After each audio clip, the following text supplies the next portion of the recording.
Hello Scorpio! Welcome to Like a Tarot. Alamin natin ang situation mo, situation ng person mo, ang relationship, at sa huli kukuha ako ng additional cards. Dahil sa connected ka sa person mo, may posibilidad na magkapalit. Ikaw na lang bahalang tumukoy.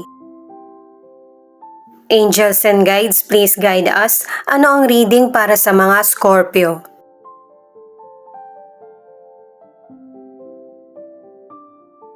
Ito na yung card mo.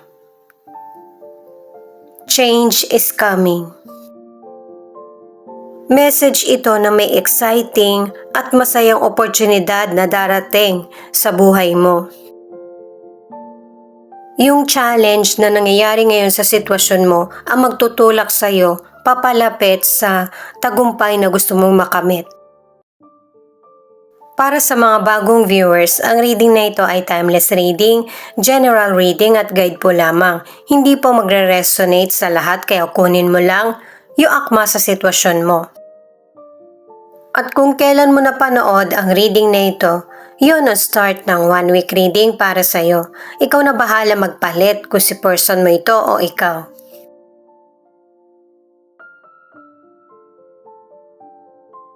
Four of Pentacles, Queen of Pentacles, at Eight of Cups. Sa sitwasyon mo, ikaw yung person na determinado, focus, lalo na pagdating sa karir mo, sa negosyo, o patungkol sa financial, pag-aaral. Mga bagay na importante sa'yo, mahal mo, or pag-aari. Pero nakaramdam ka ng dismaya dito sa sitwasyon mo. Pero wala kang choice kundi mag-move on at i-let go kung ano yung mga bagay na tingin mong hindi naman para sa iyo.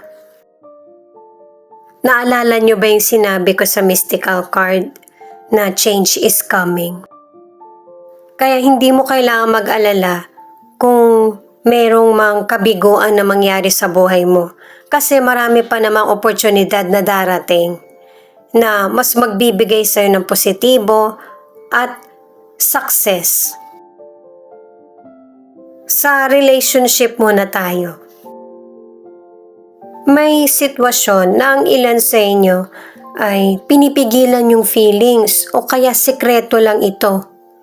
Kasi gusto mong malaman kung yung pagmamahal na ibinibigay mo ba ay masusuklian.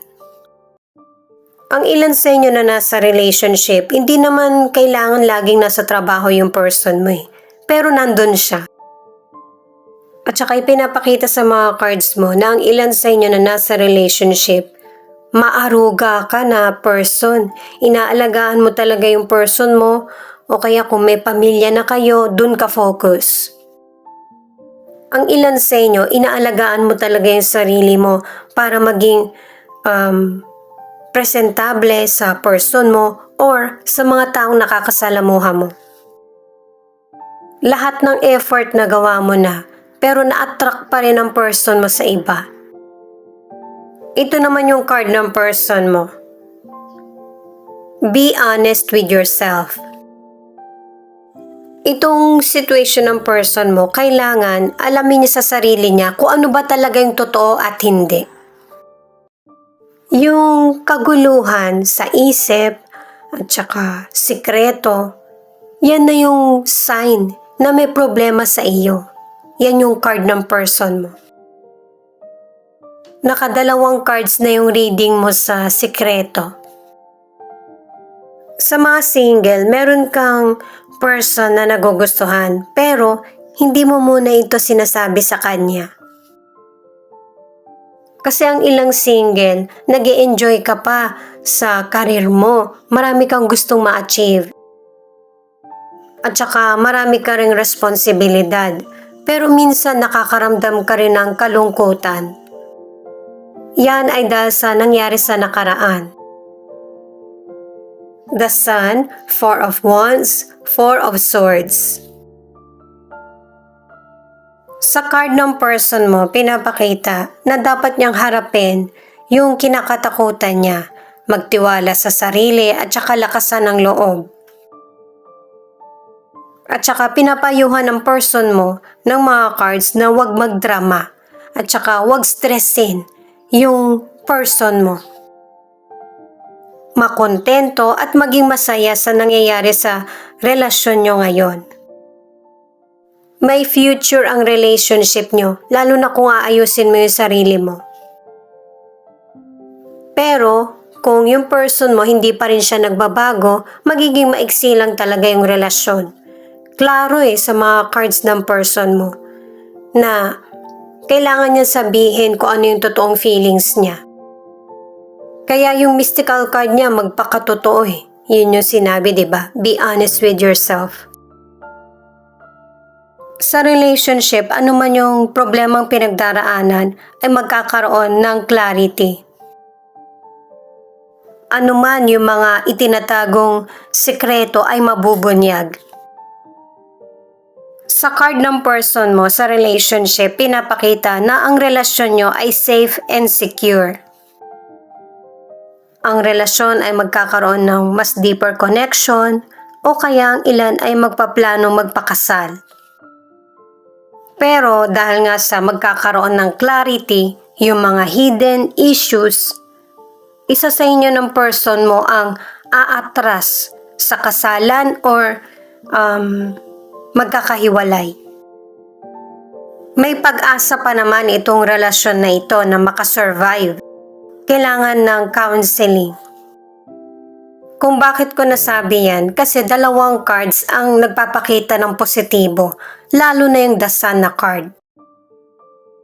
Ito yung mystical card para sa relationship. It's time to play. Kailangan mong balansehin yung buhay mo at sitwasyon. Kasi ang ilan sa inyo masyado ka nang nagwo-worry at saka yung masyado ka nang nafo-focus sa career or sa problem. Sa mga single, nakatatlong cards ka na may potential person kang makikilala na feeling mo ang tagal nyo na magkakilala at magaan yung pakiramdam mo sa kanya. Magkakaroon kayo ng relasyon. Dahil yung potential person, ganun din yung mararamdaman sa'yo na koneksyon. Ang ilang single, nag-e-enjoy ka sa pagiging single mo.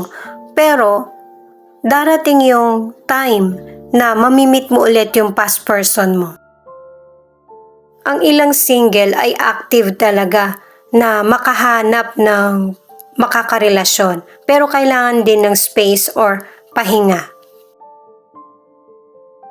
The High Priestess, Page of Wands at Knight of Swords.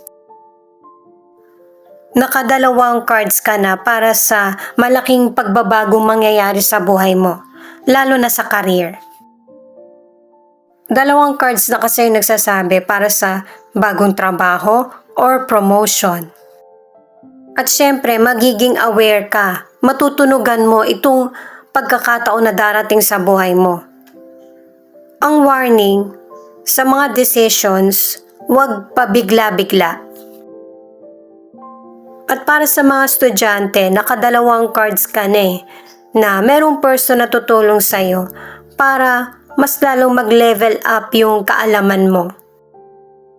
Sa financial, hindi mo kailangan ito ikwento sa iba na maganda yung nagiging takbo.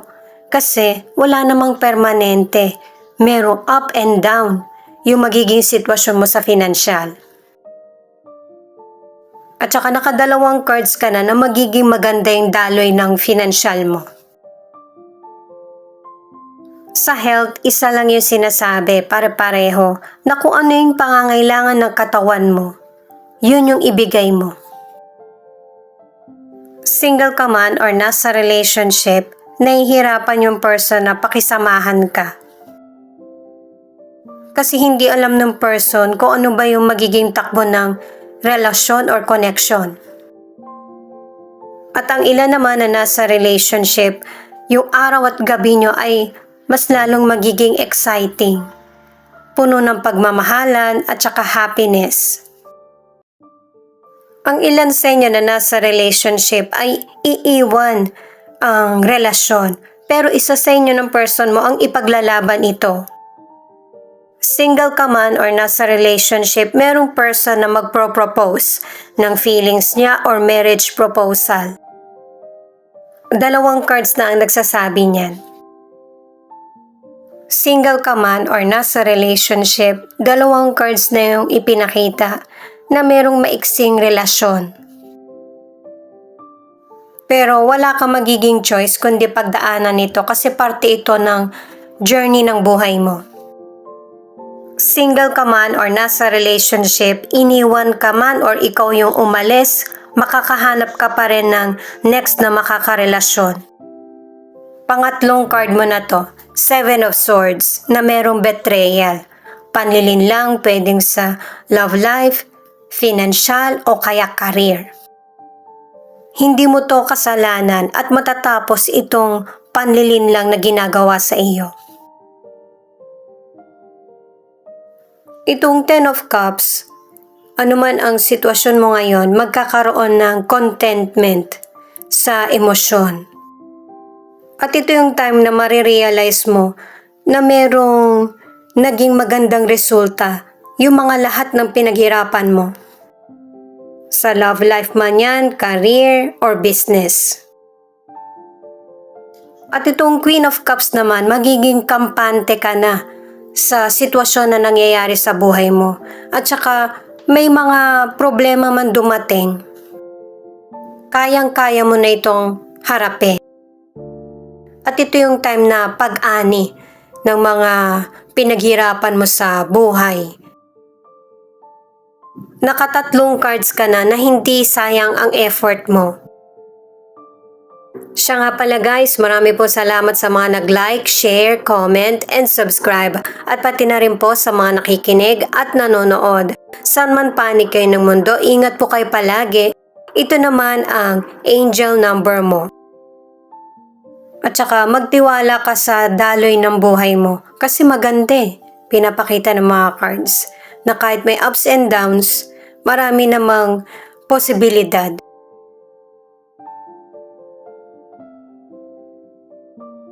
Two. You have a miracle coming into your life soon. If you are hearing this, expect right on time miracles. Type yes if you believe. Affirm, nothing has gone wrong. Trust the process. Type Amen.